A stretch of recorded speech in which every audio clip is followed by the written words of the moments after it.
మీ ఉద్యోగ సాధనలో మీకు తోడుగా మీ S&S publications.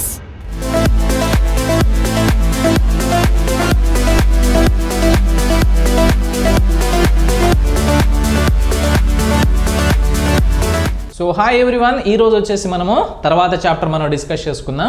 So statements and course of actions అని చెప్పి, సో దీన్నే మనము తెలుగులో వచ్చేసి ప్రకటనలో తీసుకోవాల్సినటువంటి చర్యలు అనేటువంటి సో అర్థంతో మనం చెప్పొచ్చు అనమాట.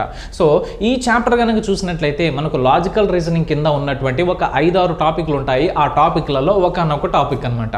వీటిపైన క్వశ్చన్స్ ఎలా వస్తాయంటే మనకు విడివిడిగా అయినా అడగొచ్చు, లేకపోతే లాజికల్ రీజనింగ్లో ఉన్నటువంటి ఊహలు కావచ్చు, వాదనలు కావచ్చు, లేకపోతే మనకు సో మిగతా 3 ఏదైతే ఉంటాయో ఆ వాటిలన్నిటి కలిపైనా మనకు ఒక 5 మార్కులకి ఇస్తాడు. లేకపోతే సో దీని నుంచి అయినా ఒక 2-3 క్వశ్చన్స్ ఇచ్చేటువంటి ఛాన్స్ ఉంటుంది అనమాట.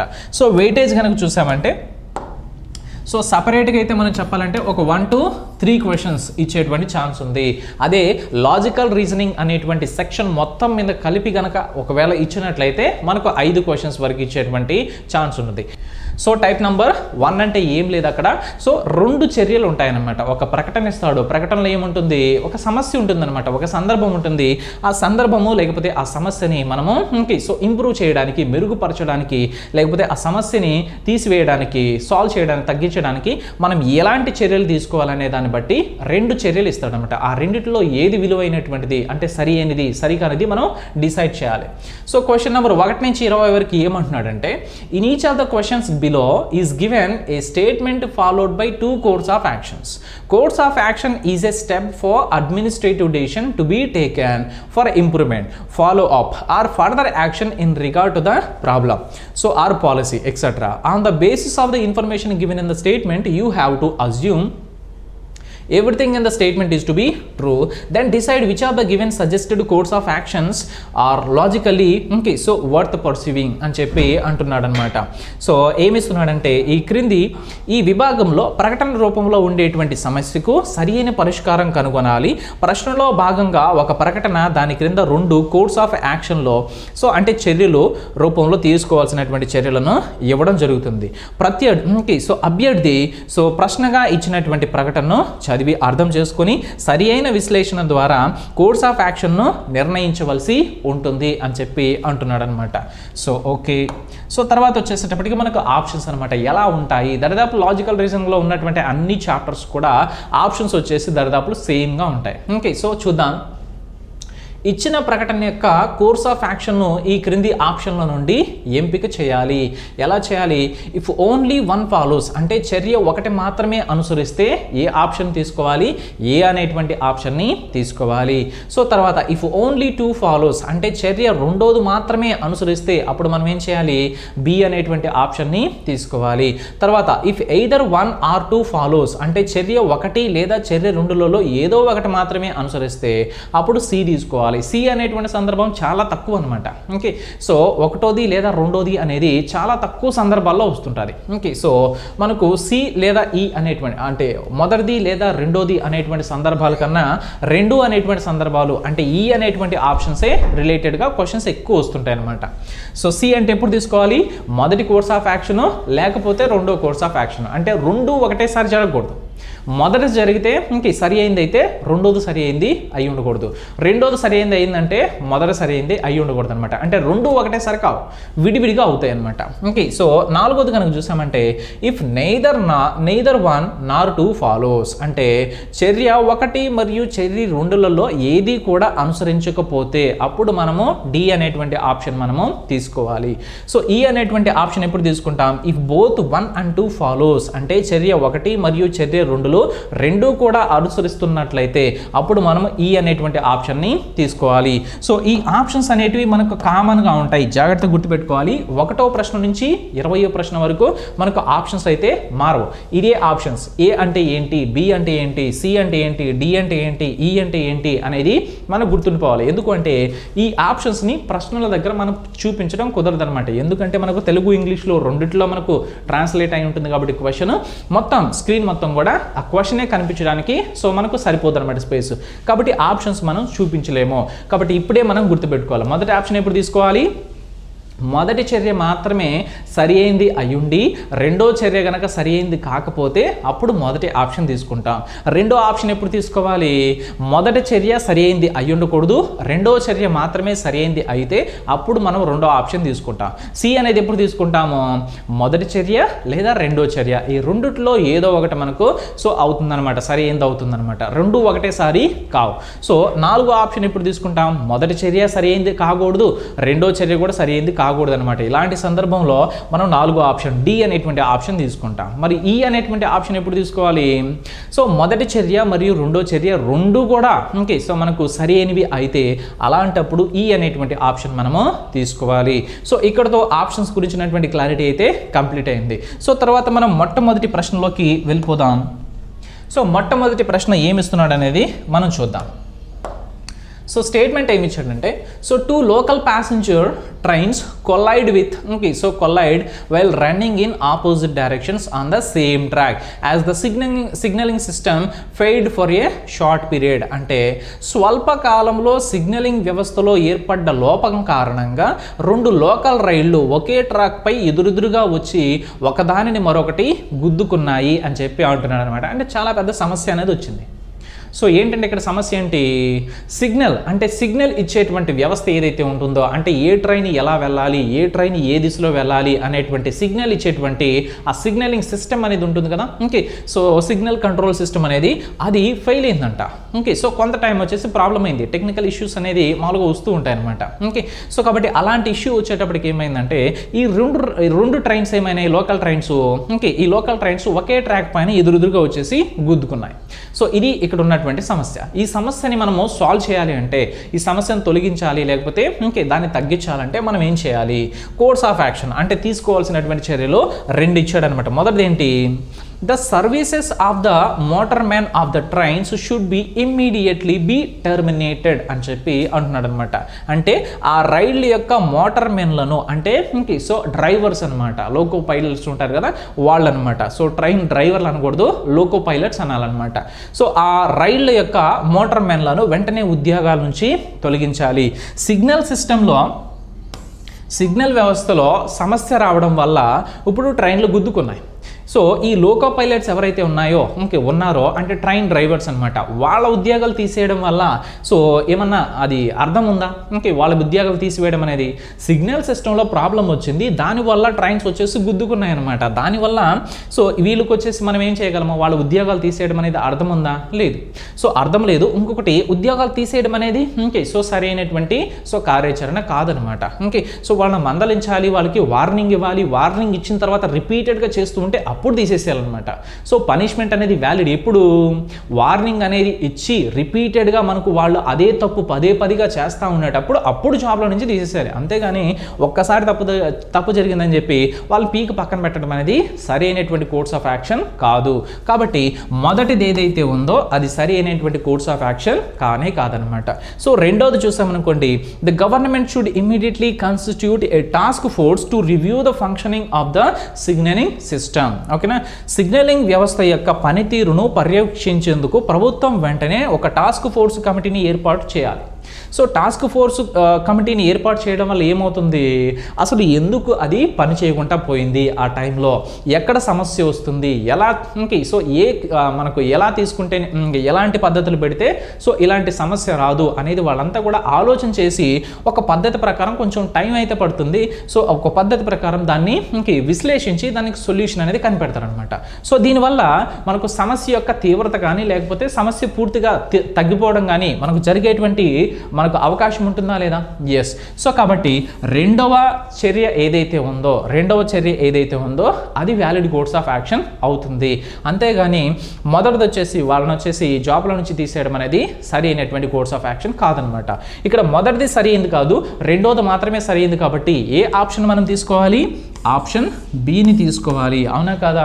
ఎస్. ఓకేనా? ఇంకొక విషయం ఏంటి అంటే చిన్న సమస్యకి సొల్యూషన్ అనేది చిన్నదిగానే ఉంటుంది, సింపుల్గా ఉంటుంది అనమాట.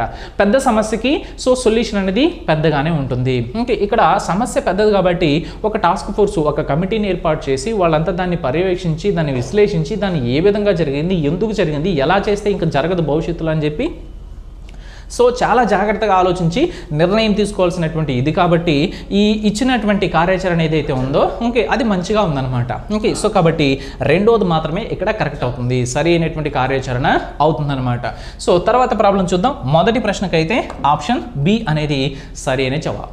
రెండోది కనుక చూసినట్లయితే ఇక్కడ స్టేట్మెంట్ ఏమి ఇచ్చాడు, almost 90% of the flights of one of the private airline company were cancel for the 4th consecutive day as the pilots refused to join their duties in protest against sacking of 2 of their colleagues by the airline management. So ఇక్కడ ఏం జరిగిందంటే ఒక private విమానయాన సంస్థ తమ సిబ్బందిలో 2 పైలట్లను ఉద్యోగాల నుండి తొలగించినందుకు నిరసనగా మిగిలిన పైలట్లలో చాలా మంది గైర్హాజరు అగుట వలన సుమారుగా ఆ సంస్థకు సంబంధించిన 90% విమానాలు వరుసగా 4వ రోజు రద్దయ్యాయి అంట.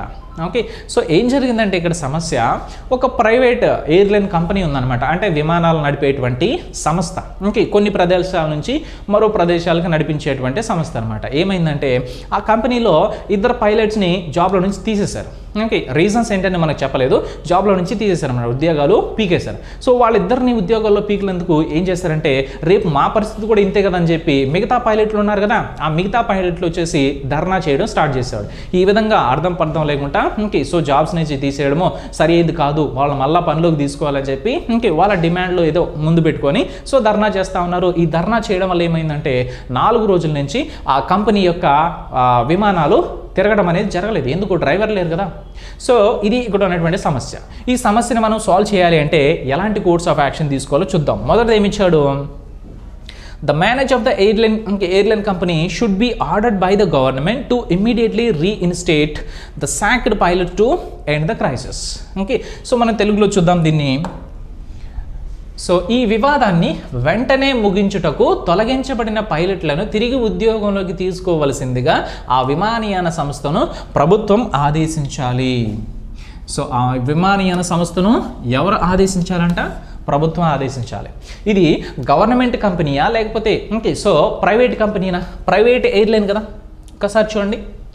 సో ప్రైవేట్ ఎయిర్లైన్ ఎక్కడుంది మనకి ఇది, సో ప్రైవేట్ ఎయిర్లైన్, సో ఒక ప్రైవేట్ విమానయాన సంస్థ. సో ఒక ప్రైవేట్ కంపెనీలో ఒక విషయం జరిగింది, ఒక 2 ఉద్యోగులను తీసేశారు. ఆ 2 ఉద్యోగులు మళ్ళా తీసుకోమని చెప్పి ఆ ప్రైవేట్ యాజమాన్యమే నిర్ణయం అనేది తీసుకోవాలి. గవర్నమెంట్ యొక్క అధికారం వచ్చేసి దీంట్లో ఉండడం ఏంటి, అలాంటప్పుడు ప్రైవేట్ కంపెనీలు ఏమవుతాయి, ఓకే సో వాటి యొక్క అధికారాలు ఏమవుతాయి. సో వాటికి ఉండేటువంటి అధికారాలు వాటికి ఉంటాయి కదా, ఎవరిని పనిలో పెట్టుకోవాలి ఎవరిని తీసేసేయాలనేది అధికారం ఆ కంపెనీకి ఉంటుందన్నమాట. సో గవర్నమెంట్ ఇవ్వడం ఏంటి, ఓకే సో ఆదేశం అనేది అది కుదరదన్నమాట. ఓకేనా. సో గవర్నమెంట్ యొక్క అధికారము ఓకే సో చలామణి చేసేటువంటి కొన్ని ఉంటాయన్నమాట. సో అలాంటి సందర్భాల్లో వాటిపైన మాత్రమే వీరు చలామణి చేయగలరు కానీ అన్ని విషయాల్లో కాదు. కాబట్టి సో ప్రైవేట్ కంపెనీకి సంబంధించినటువంటి విషయాన్ని గవర్నమెంట్ అనేది ఓకే సో అధికారం రుద్దడం అనేది సరి అయింది కాదు. ఓకే ఎందుకంటే వాళ్ళ యొక్క స్వేచ్ఛ అనేది హరించిపోతుందా, ఇంకా ప్రైవేట్ కంపెనీల యొక్క అర్థం ఏంటి. సో కాబట్టి మొదటి కోర్స్ ఆఫ్ యాక్షన్ ఏదైతే ఉందో ఓకే సో అది ఆ కంపెనీ మాత్రమే నిర్ణయం తీసుకోవాలన్నమాట, వాళ్ళే సొంతంగా నిర్ణయం తీసుకొని సో చేయాల్సినటువంటి విషయం అనమాట. సో గవర్నమెంట్ వచ్చేసి ఇన్వాల్వ్ కాకూడదు. రెండోది కనుక చూస్తే the government should immediately take steps to end the impasses. Okay, so impasses between the management and the pilots to help the helpless passengers అని చెప్పి అంటున్నాడు అనమాట. అంటే నిస్సహాయులైనటువంటి ప్రయాణికులను ఆదుకునేందుకు ప్రభుత్వం వెంటనే ఆ విమానయాన సంస్థ యొక్క యాజమాన్యానికి మరియు పైలట్లకు మధ్య గల సమస్యలను పరిష్కరించడానికి వెంటనే చర్యలు చేపట్టాలి. ఓకే ఎవరి విషయంలో ఇక్కడ ఎంటర్ అవుతుంది గవర్నమెంట్, నిస్సహాయులైనటువంటి ప్రయాణికుల విషయంలో. వీళ్ళు వచ్చేసి పబ్లిక్ కదా, ఓకే సో పబ్లిక్కి సంబంధించి వీళ్ళు ఎంటర్ అయ్యి సో మీరు ఏదో ఒకటి కొంచెం రాజీ పడండి, మీరైనా రాజీ పడండి వాళ్ళైనా రాజీ పడండి, ఎందుకంటే అమాయకులైనటువంటి ప్రయాణికులు ఇబ్బంది పడుతున్నారు కదా అని చెప్పి వాళ్ళిద్దరిని బుజ్జగించవచ్చు, అంతేగాని అధికారాన్ని చూపకూడదనమాట. ఓకే సో కాబట్టి దీనివల్ల కొంచెం సమస్య అయితే మనకు తగ్గేటువంటి, కొంచెం కాదు సమస్య పూర్తిగా తగ్గేటువంటి ఛాన్స్ ఉంది. సో కాబట్టి రెండవ చర్య ఏదైతే ఉందో అదే సరి అయినది. సో ఇక్కడ మొదటి చర్య ఏదైతే అది సరి అయింది కాదు, రెండవది మాత్రమే సరి అయింది. కాబట్టి ఇక్కడ ఆప్షన్ ఏమవుతుంది, ఇక్కడ కూడా ఆప్షన్ బిని మనము తీసుకోవాల్సి వస్తుంది అనమాట. సో నెక్స్ట్ క్వశ్చన్ మనం చూద్దాం, తర్వాతి ప్రశ్న. సో తర్వాత ప్రశ్న మనం చూసినట్లయితే ఇక్కడ ఏమి ఇచ్చాడు statement, a major part of the local market in the city was గట్టెడ్. Due to A short circuit causing extensive damage to goods and property. Short circuit కారణంగా నగరంలోనేటువంటి ఒక స్థానిక మార్కెట్లో ఒక ముఖ్యమైన విభాగము అగ్ని ప్రమాదం జరిగి దగ్ధమైపోయినది. దీని కారణంగా ఇంక సరుకు మరియు ఆస్తి నష్టము అధికంగా సంభవించింది అని చెప్పి అంటున్నాడు అనమాట. ఓకే, సో ఒక నగరం ఉందన్నమాట, ఒక సిటీ ఉంది. ఆ సిటీలో వచ్చేసి ఒక మార్కెట్ ప్లేస్ ఉంది. ఆ మార్కెట్లో ఏమైందంటే ఒక దగ్గర షార్ట్ సర్క్యూట్ అయిందనమాట. అంటే సో మనకు వైర్స్ ఇట్లా కాలిపోయి ఓకే, సో అక్కడ మంటలు రావడం ఈ విధంగా జరిగింది. సో అక్కడ వచ్చేసి కొంచెం ఆస్తి నష్టం జరిగింది. ఇది అక్కడ ఉన్నటువంటి సమస్య అనమాట. ఈ సమస్యను సాల్వ్ చేయాలంటే మనకి ఏం చేయాలనేది ఇక్కడ కోర్స్ ఆఫ్ యాక్షన్స్ ఇచ్చాడు. మొదటి దాన్ని చూస్తే the government should issue strict guide lines for all the establishment regarding installation and maintenance of electrical fitting అని చెప్పి అంటున్నాడు. అంటే అన్ని నిర్మాణాలలో విద్యుత్ సంబంధిత పరికరాల ఇన్స్టాలేషన్స్ మరియు ఫిట్టింగ్ల నిర్వహణకు సంబంధించిన కఠినమైన నిబంధనలను ప్రభుత్వం వచ్చేసి సూచించాలి అని చెప్పి అంటున్నాడు. ఎస్, సో ఇలా చేయడం వల్ల వాళ్ళు ఎప్పుడైతే ఆ మార్కెట్ పెడతారో లేకపోతే మార్కెట్లో వచ్చేసి షాపులు పెడతారో ఆ పెట్టేటప్పుడు సో ఆ ఎలక్ట్రికల్ పని ఏదైతే ఉంటుందో అది జాగ్రత్తగా చేయాలి. దానికి ఒక కండిషన్స్ అనేది పెడుతున్నాడు అనమాట. సో మంచిగా ఇన్స్టాలేషన్ ఇవన్నీ కూడా చేయాలి. ఎందుకంటే భవిష్యత్తులో ఇలాంటివి షార్ట్ సర్క్యూట్ రాకుండా జాగ్రత్తగా మనం చేయాలి అని చెప్పి చేయించుకోవాలి అని చెప్పి చెప్తున్నాడు అనమాట. సో దీనివల్ల ఓకే, సో ముందుగా జాగ్రత్త పడడం వల్ల తర్వాత ప్రమాదం ఛాన్స్ తక్కువ ఉంటుందా లేదా షార్ట్ సర్క్యూట్ వచ్చేటువంటి ఛాన్స్ తక్కువ ఉంటుంది. కాబట్టి దీనివల్ల మనకు ప్రాబ్లం యొక్క సో సమస్య యొక్క తీవ్రత తగ్గడం కానీ లేకపోతే సమస్య పూర్తిగా తగ్గడం కానీ వచ్చేటువంటి అవకాశం ఉందా లేదా? ఎస్. సో కాబట్టి మొదటిది ఏదైతే ఉందో చర్య అది సరి అయితే అవుతుంది, వ్యాలిడ్ కోర్స్ ఆఫ్ యాక్షన్ అవుతుందన్నమాట. సో తర్వాత కనుక చూసినట్లయితే రెండోది ఏమంటున్నాడు, the government should relocate all the markets to the outskirts of the city. అంటే ప్రభుత్వం వెంటనే అన్ని మార్కెట్లను నగర శివార్లోకి తరలించి తిరిగి నిర్మించే విధంగా చర్యలు చేపట్టాలి. ఓకే, సో ఇక్కడ షార్ట్ కట్ అవుతుంది కాబట్టి సిటీలో ఉన్నప్పుడు షార్ట్ కట్ అవుతుంది కాబట్టి సిటీ బయటికి పంపించేయాలి అని చెప్పి చెప్తుంది అనమాట. సో సిటీలో ఉన్నప్పుడు షార్ట్ కట్ అయినప్పుడు సిటీలో బయటకు వెళ్ళినప్పుడు షార్ట్ కట్లు కావా? అవుతాయి. సో ఇలా చేయడం వల్ల మనకు సమస్య అనేది తగ్గుతుందా? ఓకే, సో తగ్గడం లేదు. పోనీ ఇలా చేయడం వల్ల సమస్య యొక్క తీవ్రత ఏమైనా తగ్గుతుందా? ఓకే, సిటీలో కాబట్టి నేను షార్ట్ కట్ అవుతాను, సిటీకి బయటికి పోతే నేను షార్ట్ కట్ కానేమన్నా అంటాయా ఎలక్ట్రిసిటీ ఏమన్నా?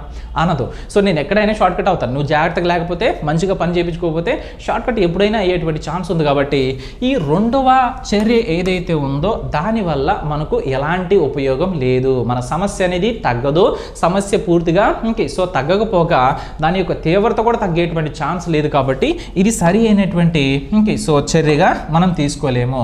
కాబట్టి మొదటిది మాత్రమే సరి అయింది, రెండోది సరి అయింది కాదు. కాబట్టి ఏ ఆప్షన్ మనం ఆన్సర్గా తీసుకోవాలి? ఏ అనేటువంటి ఆప్షన్ మనము తీసుకోవాలి. సో తర్వాత ప్రశ్న మనం చూద్దాం. Next question. సో తర్వాత ప్రశ్న మనం చూసినట్లయితే స్టేట్మెంట్ ఏమి ఇచ్చాడు? A number of school children in the local schools have fallen ill after the consumption of their subsidized tiffin provided by the school authority. Subsidy ద్వారా లభించిన అల్పాహారం తినుట వలన స్థానిక పాఠశాలల్లోని అనేక మంది విద్యార్థులు అస్వస్థతకు గురయ్యారు అని చెప్పి అంటున్నాడు అనమాట. సో ఇక్కడ వీళ్ళకు ఉన్నటువంటి ఫెసిలిటీ ఏంటంటే స్కూల్లో ఏదైతే మనకు సో అల్పాహారం అనేది ఇస్తున్నారో ఆ అల్పాహారం వచ్చేసి సబ్సిడీ అంటే కొంచెం తక్కువ రేటుకి ఇవ్వడం జరుగుతుందన్నమాట స్కూల్ పిల్లలు కాబట్టి. సో కాబట్టి ఏమైంది, అందరూ మామూలుగా తింటారు, సబ్సిడీ ఉన్నా లేకపోయినా తింటారు. సో కాకపోతే సబ్సిడీ ఉంటే ఇంకొంచెం ఎక్కువ తింటారు కొంతమంది, అందరు కాదు. సో కొంతమంది తింటారు అనమాట. వాళ్ళు ఎలాంటి వాళ్ళు అనేది మీకు తెలుసు, రైట్? సో ఇది ఇక్కడ ఉన్నటువంటి సమస్య. అలా తింటూ ఉండడం వల్ల ఏమైందంటే సో వీళ్ళకి కొంచెం హెల్త్ ఇష్యూస్ అనేటివి వచ్చాయన్నమాట. ఎందుకు? ఆ ఫుడ్ ఏదో కొంచెం ఇదే ఉంటుంది, దానివల్ల వీళ్ళకి అనారోగ్య సమస్యలు వచ్చాయన్నమాట. ఇప్పుడు మొదటిది ఏంటి తీసుకోవాల్సినటువంటి చర్యలో? మొదటిది, the tiffin facility of all the schools should be discontinued with immediate effect. So ఒక స్కూల్లో జరిగిందనమాట ఇది. సో కాబట్టి అన్నిట్లో ఆపేద్దాం అంటున్నాడు అనమాట. సో ఒక దాంట్లో జరగడం వల్ల అన్నిట్లో ఆపేయడం అనేది సరైందా? సరైంది కాదు కదా. ఓకే, సో ఇలా ఆపేయడం వల్ల కొత్త ప్రాబ్లమ్స్ క్రియేట్ అవుతాయా లేదా? ఎక్కడైతే ఆ సమస్య జరిగిందో ఆ స్కూల్లో లేకపోతే ఆ కాలేజీలో ఆపేసేయాలి. మిగతా వాటిల్లో ఆపేయడం వల్ల ఏమవుతుంది, ఆ మిగతా స్కూల్లో ఉన్నటువంటి పిల్లలకి తినడానికి ఇబ్బంది అవుతుందా లేదా? ఓకే, సో ఖచ్చితంగా అనమాట. సో కాబట్టి కొత్త ప్రాబ్లమ్స్ క్రియేట్ చేస్తుంది. కాబట్టి మొదటి కార్యాచరణ ఏదైతే ఉందో దానివల్ల కొత్త ప్రాబ్లమ్స్ వచ్చేటువంటి సమస్య ఉంది. కాబట్టి ఇది సరైనది కాదు. ఓకే, సో తర్వాత వచ్చేసి రెండోది ఏంటి, the government should implement A system to certify the quality of tiffin provided by the school. అంటే అన్ని పాఠశాలలు అందించే అల్పాహారం నాణ్యతను పరీక్షించి నిర్ధారణ నిర్ధారించే విధానాన్ని ప్రభుత్వం వెంటనే ప్రవేశపెట్టాలి. అవును, ఓకేనా. సో ఎవరైతే ప్రతిరోజు కూడా ఓకే సో ఆ టిఫిన్ ఏదైతే ఉంటుందో లేకపోతే ఆ అల్పాహారం ఏదైతే పిల్లలకి ఇస్తారో అమ్ముతారో అది మంచిగా ఉందా లేదా అనేది ఓకే సో చెక్ చేసి దాని క్వాలిటీని చెక్ చేసి ఓకే సో సర్టిఫికేట్ ఇచ్చి ఇది పిల్లలకు పెట్టచ్చు అని చెప్పి ఒక ఓకే పెట్టేటువంటి విధానాన్ని ఇంట్రొడ్యూస్ చేయడం వల్ల దాని యొక్క నాణ్యత పెరుగుతుందా. ఓకే సో అల్పాహారం నాణ్యత కావచ్చు, లేకపోతే ఆ టిఫిన్ కావచ్చు, లేకపోతే ఫుడ్ కావచ్చు, ఏదైనా వాళ్ళు ఏదైతే అమ్ముతున్నారో దాని యొక్క క్వాలిటీ పెరుగుతుందా. ఓకే సో క్వాలిటీ పెరిగినప్పుడు సమస్య కూడా తగ్గేటువంటి ఛాన్స్ ఉంది. సో కాబట్టి ఈ రెండో దానివల్ల సమస్య యొక్క తీవ్రత తగ్గేటువంటి ఛాన్స్ ఉంది. వీలైతే సమస్య కూడా పూర్తిగా ఓకే సో తగ్గిపోయేటువంటి ఛాన్స్ కూడా ఉందన్నమాట. సో కాబట్టి ఈ 4వ ప్రశ్నకి సరైనటువంటి జవాబు అంటే మనం ఏం చెప్పొచ్చు, సో ఖచ్చితంగా రెండో చర్య ఏదైతే ఉందో అది మాత్రమే ఓకే సో సరి అయిందిగా మనం తీసుకుంటాం. మొదటిది సరి అయింది కాదు, రెండోది మాత్రమే సరి అయింది. కాబట్టి మన ఆన్సర్ ఏమవుతుంది, ఖచ్చితంగా ఆప్షన్ బి అనేది మనము తీసుకోవచ్చు. సో నెక్స్ట్ క్వశ్చన్ మనం చూసినట్లయితే తర్వాతి ప్రశ్న. సో తర్వాత ప్రశ్న మనం చూస్తే ఇక్కడ ఏమి ఇచ్చాడు, 5వ ప్రశ్న. So statement, drinking water supply to many parts of the town has been disrupted due to loss of water because of leakage in pipes supplying water. నీటిని సరఫరా చేసే పైపులలో ఏర్పడిన లీకు కారణంగా అధిక నీరు పోవడం వలన పట్టణంలోని అనేక ప్రాంతాలకు నీటి సరఫరాకు అంతరాయం కలిగింది. ఓకే సో పైప్ లైన్తో వాటర్ సప్లై అనేది జరుగుతూ ఉందన్నమాట, నీటి సరఫరా అనేది జరుగుతుందన్నమాట చాలా గ్రామాలకి లేకపోతే పట్టణాలకి. సో ఏమైందంటే ఈ నీటిని సరఫరా చేసేటువంటి పైపులు ఏదైతే ఉన్నాయో వాటర్లో లీక్లు అయ్యాయి. ఓకే సో అంటే చిన్న హోల్స్ పడి సో లీక్ అయిపోతుంది అనమాట. కొన్ని ప్రాంతాల్లో వాటర్ పోతూ ఉన్నందువల్ల ఏమవుతుందంటే సో ఇక్కడ నుంచి పంపించేటువంటి నీళ్ళు ఏదైతే ఉన్నాయో అవి ఈ లీకుల ద్వారా బయటికి వెళ్ళిపోయి ఆ ఏదైతే గ్రామాలకు వెళ్ళాలో లేకపోతే పట్టణాలకు వెళ్ళాలో ఆ పట్టణాలకి వెళ్ళడం లేదు. దానివల్ల వాటర్ సరఫరా అనేది ఓకే సో జరగడం లేదనమాట, నీటి సరఫరా అంతరాయం కలిగింది. ఇది సమస్య.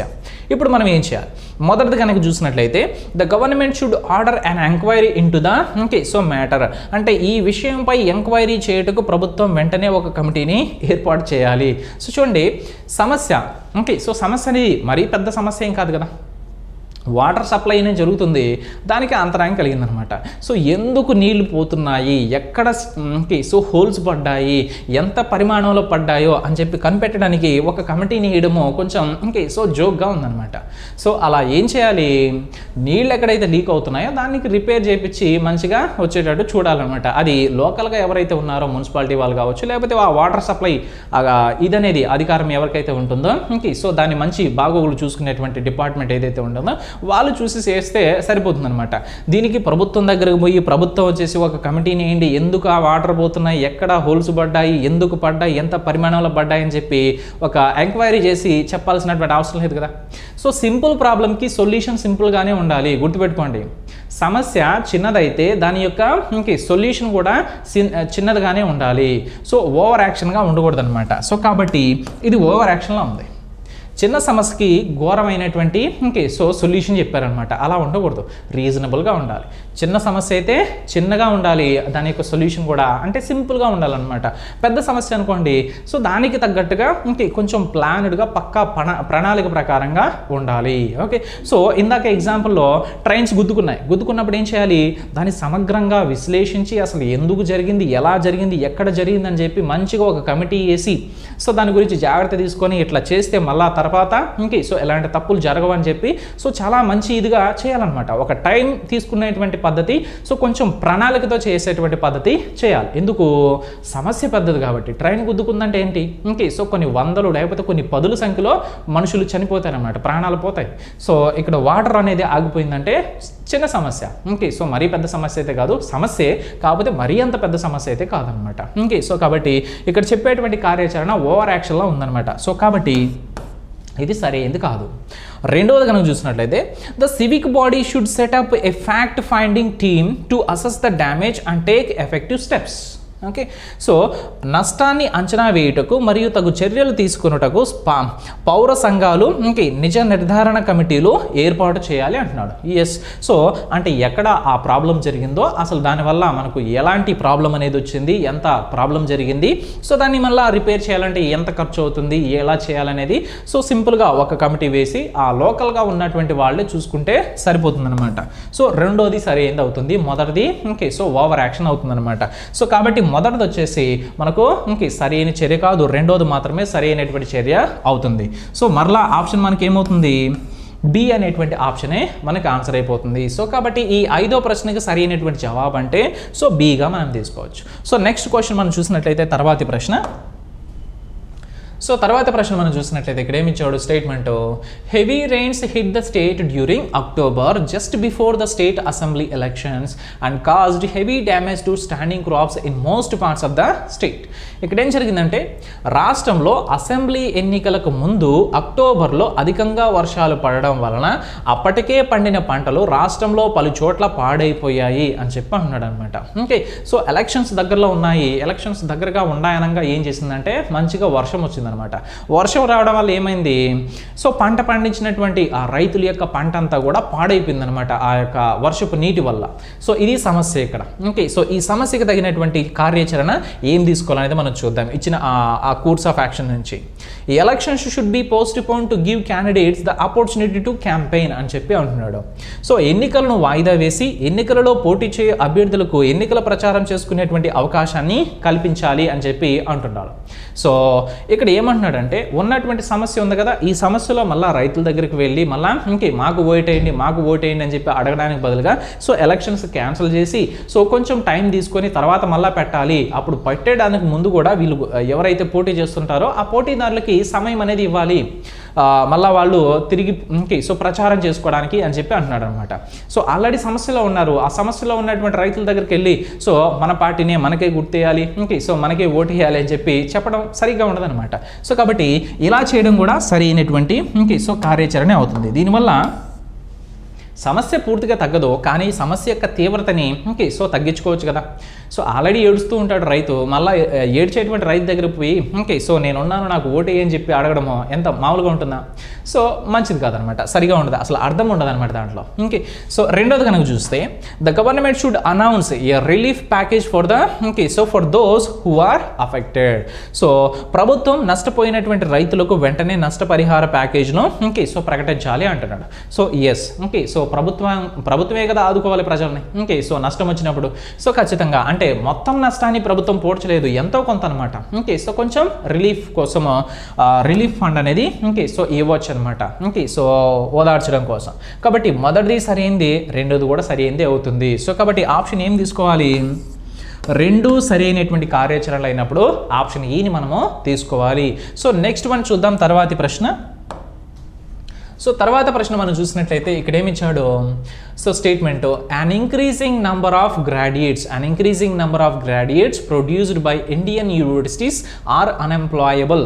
ఓకే, అంటే భారతీయ విశ్వవిద్యాలయాల నుండి అధిక సంఖ్యలో బయటకు వస్తున్నటువంటి గ్రాడ్యుయేట్లు నిరుద్యోగులు అవుతున్నారు, లేకపోతే నిరుద్యోగులు అని చెప్పి అంటున్నాడు అనమాట.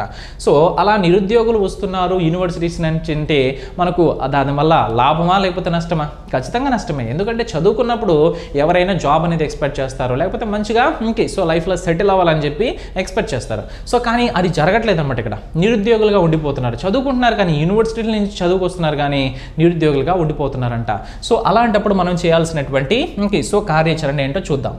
Colleges and institutes of higher learning should be given greater autonomy to decide the course content. So కళాశాలలు మరియు ఉన్నత విద్యా సంస్థలకు కోర్సు కంటెంట్ను వారే నిర్ణయించుకునే స్వయం ప్రతిపత్తిని కల్పించాలి. అలా కల్పించడం వల్ల ఉద్యోగాలు వస్తాయా? లేదు. మనకు సమస్య ఏంటి, పిల్లలు చదువుతున్నారు, యూనివర్సిటీలో చదువుతున్నారు, కానీ బయటకు వచ్చిన తర్వాత చదువులు రావట్లే.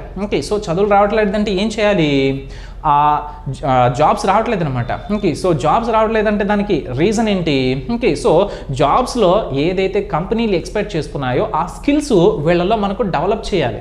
సో అలాంటి కార్యాచరణ విశ్వవిద్యాలయాల్లో తీసుకోవాలన్నమాట. దానికి బదులుగా నేను సిలబస్ మార్చుకుంటాను, సో లేకపోతే కంటెంట్ని మార్చుకునేటువంటి అధికారం యూనివర్సిటీకి ఇవ్వాలని చెప్పి చెప్తున్నాడు అనమాట. అసలు సమస్య గురించి ఏమైనా మాట్లాడుతుందా? సమస్య తీవ్రతను తగ్గించడానికి కానీ లేకపోతే సమస్యను పూర్తిగా తగ్గించడానికి కానీ ఏమి చేయాలి అనేది ఏమైనా చెప్తున్నారా? లేదు, ఏదో చెప్పేస్తున్నారు. సో రిలేటెడ్ కాకుండా ఏదో చెప్పేస్తున్నారు అనమాట. సో కాబట్టి దీనివల్ల మనకు సమస్య తీవ్రత తగ్గుతుందా? తగ్గదు. సో పోనీ సమస్య పూర్తిగా తగ్గుతుందా? లేదు. సో సమస్య తగ్గినప్పుడు అది ఎలా మనకు సరైన కార్యాచరణ అవుతుంది? ఖచ్చితంగా కాదు కదా. సో కాబట్టి మొదటిది సరైనది కాదు. రెండోది చూస్తే world class foreign universities should be encourage to set up campuses in India. So ప్రపంచ స్థాయి విదేశీ విశ్వవిద్యాలయ క్యాంపస్లకు భారతదేశంలో నెలకొల్పే విధంగా ప్రోత్సహిస్తే సరిపోతుందా, జాబ్లు వచ్చేస్తాయా? లేదు. ఒకటి యూనివర్సిటీ సైడ్ నుంచి సో మనం ప్రయత్నం చేయాలి, ఇంకొకటి కంపెనీల వైపు నుంచి కూడా మనం చూడాలన్నమాట. సో కంపెనీలు ఎందుకు తీసుకోవట్లేదు, యూనివర్సిటీస్ వచ్చేటువంటి వాళ్ళు సో మంచి స్టూడెంట్స్ అయి ఉంటారనమాట, వాళ్ళకి ఎందుకు జాబ్స్ రావట్లేదు అనేది మనము సో కొంచెం జాగ్రత్తగా విశ్లేషించి ఎక్కడ లోపం ఉంది, ఎక్కడ పొరపాటు జరుగుతుందని చెప్పి విశ్లేషించి దానికి తగ్గట్టుగా మనం స్టెప్స్ తీసుకోవాలి. కానీ సో మన యూనివర్సిటీస్లో చదవడం వల్ల వాళ్ళకి జాబ్ రావట్లేదు కాబట్టి ఫారెన్ యూనివర్సిటీస్ అంటే విదేశీ లేక యూనివర్సిటీలు వచ్చేసి ఇక్కడ పెట్టేసి ఇక్కడ స్టార్ట్ చేయడం అని చెప్పడం, ఇంకొకటి వచ్చేసి కోర్స్ కంటెంట్ వచ్చేసి ఏదో సిలబస్ మార్చేసి అది ఇది చేసేద్దాం అనడం. ఈ రెండిట్లో కూడా మనకు అసలు సమస్యను తగ్గించడానికి ప్రయత్నం ఏమైనా జరుగుతుందా? లేదు. మొదటి కార్యాచరణలో సమస్యను తగ్గించడానికి ఎలాంటి ప్రయత్నం లేదు, రెండో దాంట్లో కూడా ఎలాంటి ప్రయత్నం లేదు. అర్థం లేనటువంటి కార్యాచరణలో అని చెప్పి ఈ రెండింటి గురించి చెప్పచ్చు. మొదటిది సరైనది కాదు, రెండోది కూడా సరైనది కాదనమాట. సో కాబట్టి ఏం చెప్పచ్చు మనము? Option D. రెండు కూడా సరైనవి కావు అన్నప్పుడు డి తీసుకుంటాము. రెండు సరైనవి అయితే ఈ అనేటువంటి ఆప్షన్ మనము తీసుకుంటాం అనమాట. సో తర్వాత ప్రశ్న చూద్దాం. ఈ ప్రశ్నకైతే మనకు డి అనే ఆప్షన్ సరిపోతుంది. 8 కనుక చూసినట్లయితే 8వ problem, the dolphin population in India has been decreasing sharply over the past few so years అని చెప్పి అంటున్నాడు అనమాట. సో ఇక్కడ కోర్స్ ఆఫ్ యాక్షన్ ఏమి ఇచ్చాడు, ప్రాబ్లం ఏంటో చూద్దాం తెలుగులో. గత కొన్ని సంవత్సరాలుగా భారతదేశంలో డాల్ఫిన్ల సంఖ్య గణనీయంగా తగ్గుతుంది అని చెప్పి అంటున్నాడు అనమాట. ఓకే, సో ఈ డాల్ఫిన్లు ఏదైతే ఉన్నాయో వాటి యొక్క సంఖ్య చాలా తగ్గిపోతుంది అనమాట. ఓకే, సో అవి ఈ వాతావరణ పరిస్థితుల వల్ల కావచ్చు, లేకపోతే వేటాడడం వల్ల కావచ్చు, ఓకే, సో ఇంకా వేరే కారణాలు ఏదైనా కావచ్చు అనమాట. సో ఏదో ఒక కారణం వల్ల డాల్ఫిన్ల యొక్క సంఖ్య అయితే తగ్గిపోతుంది. ఇది సమస్య. ఇప్పుడు మనం మొదటిది కార్యాచరణ ఏమి ఇచ్చాడో చూద్దాం. Dolphins should be declared an endangered species and bred in aquariums or protected areas. డాల్ఫిన్లను అంతరించిపోతున్నటువంటి జీవులు లేదా జాతులుగా ప్రకటించి వాటి పెంపకాలను ఆక్వేరియంలో లేకపోతే రక్షిత ప్రాంతాల్లో సాగించాలి అంటున్నాడు. సో ఇలా చేయడం వల్ల మనకు సమస్య తీవ్రత తగ్గడం కానీ లేకపోతే సమస్య సో పూర్తిగా పోవడం కానీ జరుగుతుందా లేదా? ఖచ్చితంగా జరిగేటువంటి అవకాశం ఉంది. రెండవది కనుక చూసినట్టయితే locals should be enlisted to protect dolphins అని చెప్పి అంటున్నాడు అనమాట. సో డాల్ఫిన్లను రక్షించేందుకు స్థానికులను నియమించాలి అని చెప్పి అంటున్నాడు. ఎస్, ఈ రెండిటి వల్ల కూడా మనకు సమస్య తీవ్రత తగ్గడం కానీ లేకపోతే సమస్య పూర్తిగా తగ్గడం కానీ సో అవకాశం ఉంది. సో కాబట్టి మొదటిది రెండోది రెండు కార్యాచరణలు కూడా సరైనవే మనం తీసుకోవాలి. అంటే ఏ ఆప్షన్ మనం తీసుకుంటాం? ఆప్షన్ ఈని తీసుకోవాలి. సో కాబట్టి 8వ ప్రశ్నకి సరైనటువంటి జవాబు అంటే ఈ అనేది అవుతుందన్నమాట. సో నెక్స్ట్ ప్రశ్న మనం చూద్దాం. తర్వాతి ప్రశ్న మనం చూసినట్లయితే స్టేట్మెంట్ ఏమి ఇచ్చాడో ప్రకటన, financial stringency prevented the government of state X from paying salaries to its employees since April this year. ఆర్థిక మాంద్యం కారణంగా రాష్ట్రం ఎక్స్ ఈ సంవత్సరం ఏప్రిల్ నుండి తమ సిబ్బందికి జీతాలు చెల్లించడం లేదు అని చెప్పి చెప్తుందన్నమాట. సో ఒక రాష్ట్రం ఉంది, అది రాష్ట్రం వచ్చేసి ఎక్స్ అంట. దాని సమస్య ఏంటి అంటే ఆ రాష్ట్రం యొక్క సమస్య ఆర్థిక ఇబ్బందుల వల్ల ఏమైందంటే తన యొక్క సిబ్బందికి అంటే రాష్ట్ర ప్రభుత్వ ఉద్యోగులకు జీతాలు ఇవ్వలేకపోతుంది. ఎప్పటి నుంచి ఇవ్వడం లేదంటే సో ఏప్రిల్ నుంచి అనమాట. ఈ సంవత్సరం ఏప్రిల్ నుంచి ఇవ్వడం లేదంట. సరే ఈ సంవత్సరంలో ఇప్పుడు వచ్చేసి జూన్ నెల కదా, సో ఏప్రిల్ అంటే అని చెప్పి సో అనద్దు. సో ఆ రాష్ట్రం ఏదైతే ఉందో ఆ రాష్ట్రంని సో దృష్టిలో పెట్టుకుని మనం చెప్తున్నాం, మన రాష్ట్రాన్ని దృష్టిలో పెట్టుకుని మనం చెప్పట్లే. ఓకేనా? సో తర్వాత మొదటిది చూద్దాం కార్యాచరణ. The government of state X should immediately curtail the staff strength at least by 30%. అంటే రాష్ట్రం ఎక్స్ వెంటనే తమ సిబ్బందిని కనీసం 30% తగ్గించాలి. సో సిబ్బందిని తగ్గించడం అనేది సరైన కార్యాచరణ. ఓకే, సో దీనివల్ల కొత్త సమస్యలు తలెత్తుతాయా లేదా? ఖచ్చితంగా. సో ఉన్నటువంటి స్టాఫ్ని కొంచెం తగ్గించారంటే ఖచ్చితంగా మిగతా వాళ్ళపైన భారం అనేది పడుతుంది. సో పని భారం వల్ల సో తప్పులు అనేది జరుగుతాయి అన్నమాట. తప్పులు జరగడం వల్ల సో పెద్ద సమస్యలు అయితే తలెత్తుతాయి. సో కాబట్టి ఉన్నటువంటి సమస్యని తీర్చుకుందాము అంటే ఇక్కడ కొత్త సమస్య సో వచ్చి కూర్చునేటువంటి అవకాశం ఉంది ఈ మొదటి కార్యాచరణ చేయడం వల్ల. సో కాబట్టి మొదటి కార్యాచరణ ఏదైతే ఉందో అది సరైనది కాదు. ఓకే, సో రెండోది చూద్దాం. The government of state X should reduce wasteful expenditure and arrange to pay the salaries of its employees. రాష్ట్రం ఎక్స్ అనవసరమైన ఖర్చులను తగ్గించి వెంటనే తమ సిబ్బందికి వేతనాలు చెల్లించాలి. ఎస్, ఇది సరైనటువంటి కార్యాచరణ కాదా? ఎస్. సో మొదటిది సరైనది కాదు, రెండోది మాత్రం సరైనటువంటి కార్యాచరణ. సో కాబట్టి మన ఆన్సర్ అనేది ఏమవుతుంది ఇక్కడ, ఆప్షన్ బి అవుతుంది.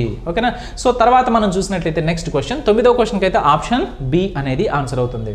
సో నెక్స్ట్ క్వశ్చన్ మనం చూద్దాం. సో తర్వాత క్వశ్చన్ మనం చూసినట్లయితే 10వ ప్రశ్న ఏంటి, a large part of the locality was flooded as the main pipe supplying drinking water bursted while the worker of A utility company were laying cables in the area. Okay. So ఒక నిర్దిష్ట ప్రాంతంలో భూమి లోపల cables వేయు సమయంలో మంచినీటిని సరఫరా చేయు ప్రధానమైన పైపు పగిలిపోవడం వలన ఆ ప్రాంతంలోని అధిక భాగం నీటిలో మునిగిపోయింది. ఇది ఓకే. సో మనకు ప్రకటనలో ఇచ్చినటువంటి ఇన్ఫర్మేషన్. సో కేబుల్స్ వేస్తూ ఉన్నారు. ఓకే. సో కేబుల్స్ వేస్తూ ఉన్నప్పుడు ఏమైందంటే అనుకోకుండా అక్కడ నీటిని సరఫరా చేసేటువంటి ఆ పైప్ లైన్ ఉంటుంది కదా, ఆ పైప్ లైన్కి ఓకే సో అది పగిలి ఆ వాటర్ అంతా అక్కడ ఎక్కువగా ఎల్లవల అయిపోతుంది అనమాట, వరదల అయిపోతుంది. సో అది ఇక్కడ ఉన్నటువంటి సమస్య. మొదటిది ఏమి ఇచ్చాడు చూడండి, the civic authority should immediately arrange to repair the damage and stop loss of water. So సంబంధిత అధికారులు వెంటనే పైపులను ఓకే సో రిపేర్ చేయించి నీరు వృధా కాకుండా ఆపాలి అంటున్నాడు. ఎస్. సో నీటిని వృధా కాకుండా చేయాలి, ఇంకొకటి రిపేర్ కూడా చేయించడం అనేది ఓకే సో ఆశించదగినటువంటి సో కార్యాచరణే కదా. ఎస్. ఇలా చేయడం వల్ల మనకు సమస్య తీవ్రత అనేది తగ్గుతుందా లేదా, ఎస్. సమస్య కూడా తగ్గుతుందా లేదా, ఎస్. సో తర్వాత రెండోది కనుక చూసినట్లయితే, the civic authority should seek an explanation and compensation from the utility company for the damage caused by them. సంబంధిత అధికారులు ఈ నష్టానికి కారణమైన కంపెనీ నుండి వివరణ కోరి నష్టపరిహారాన్ని చెల్లించమని చెప్పాలి. ఇక్కడ పనిష్మెంట్లా ఉందన్నమాట, అంటే శిక్ష విధించినట్టుగా ఓకే సో ఉన్నదనమాట. కాకపోతే ఇక్కడ ఉన్నటువంటి పనిష్మెంట్ ఏదైతే ఉందో అది రీజనబుల్గా ఉందా లేదా, ఎస్. ఓకే. వాళ్ళు ఏదైతే తప్పు చేశారో దానికి వివరణ తీసుకోవాలి, ఇంకొకటి సో జరిమానా కూడా వేయాలన్నమాట, ఫైన్ అనేది కూడా కలెక్ట్ చేసుకోవాలి, కట్టించాలి. ఎందుకు, తర్వాత భవిష్యత్తులో జాగ్రత్తగా పనిచేస్తారు ఒళ్ళు దగ్గర పెట్టుకొని. సో కాబట్టి రెండోది కూడా సరైందేను, మొదటిది సరైందే, రెండోది కూడా సరైందే. సో కాబట్టి ఈ 10వ ప్రశ్నకు సరైనటువంటి జవాబు అంటే మనం ఏం చెప్పొచ్చు, సో ఆప్షన్ ఈని ఓకే సో ఈని మనం తీసుకోవచ్చు. నెక్స్ట్ క్వశ్చన్ మనం చూసినట్లయితే తర్వాతి ప్రశ్న. సో తర్వాత ప్రశ్న 11వ ప్రశ్న మనం చూసినట్టయితే సో స్టేట్మెంట్ ఏమి ఇచ్చాడు, millions of pilgrims are expect to take a dip in the Ganga okay so at the holy place during the next fortnight అని చెప్పి అంటున్నాడు అనమాట. రాబోయే పక్షం రోజుల్లో మిలియన్ల సంఖ్యలో భక్తులు గంగా నదిలో ఓకే సో మునుగుతారని చెప్పి భావిస్తున్నారనమాట. రాబోయేటువంటి పక్షం రోజుల్లో 15 రోజుల్లో సో మిలియన్లు అంటే లక్షల కొలదిగా భక్తులు వచ్చేసి గంగా నదిలో స్నానం చేస్తారు ఓకే అని చెప్పి ఎక్స్పెక్ట్ చేస్తున్నారనమాట, ఊహిస్తూ ఉన్నారు, భావిస్తూ ఉన్నారు. సో అలాంటి సందర్భంలో మనం ఏం చేయాలో చూద్దాం. ఓకే. సో మొదటి కార్యాచరణ ఏమి ఇచ్చాడు ఇక్కడ మనకి, the government should restrict the number of pilgrims who can take dip each day during the okay fort night. So జనాల్ని తగ్గించడం అనేది, ఈ పక్షం రోజుల పాటు గంగా నదిలో మునిగే భక్తులను ప్రభుత్వం పరిమిత సంఖ్యలో మాత్రమే అనుమతించాలి అనేది ఓకే సో సరైనది కాదు. ఓకే. సో కరోనా టైం అనుకోండి, కరోనా టైంలో ఓకే సో పరిమిత సంఖ్య కాదు అసలు పూర్తిగా ఓకే సో నియంత్రించినా వచ్చేటువంటి నష్టం లేదు. కానీ మామూలు సమయంలో భక్తుల యొక్క ఓకే సో ఆ సంఖ్యను తగ్గించడం అనేది ఓకే సరి అయినటువంటి సో కార్యాచరణ కాదు, కొత్త సమస్య మళ్ళీ తలెత్తుతుందన్నమాట. ఓకే. సో కాబట్టి రెండోది కనుక చూసినట్లయితే, the government should deploy an adequate number of security personal to maintain law and order during the next fort night at the holy place. Okay. So కాబట్టి ఇక్కడ పక్షం రోజుల పాటు ఈ పవిత్ర స్థలంలో శాంతి భద్రతలను పర్యవేక్షించడానికి ప్రభుత్వం సరిపడా సెక్యూరిటీ సిబ్బందిని నియమించాలి. ఇలా నియమించడం వల్ల ఏమవుతుంది, సో జనాభా ఎక్కువ వచ్చినప్పుడు కూడా వాళ్ళు కంట్రోల్ చేయడానికి వీలు ఉంటుందన్నమాట. దానివల్ల సో మనకు వచ్చేటువంటి సమస్యలు తక్కువ ఉంటాయి. అంటే సో ప్రాబ్లం యొక్క తీవ్రతను తగ్గించేటువంటి ఛాన్సు రెండో కార్యాచరణ వల్ల మాత్రమే మనకు వీలవుతుందన్నమాట. సో కాబట్టి మొదటిది సరి అయింది కాదు, రెండోది సరి అయినది అనమాట. సో కాబట్టి ఈ 11వ ప్రశ్నకి సరైన జవాబు అంటే మనం ఏం తీసుకోవచ్చు, బి అనేటువంటి ఆప్షన్ని మనం తీసుకోవచ్చు. సో నెక్స్ట్ క్వశ్చన్ మనం చూద్దాం తర్వాతి ప్రశ్న.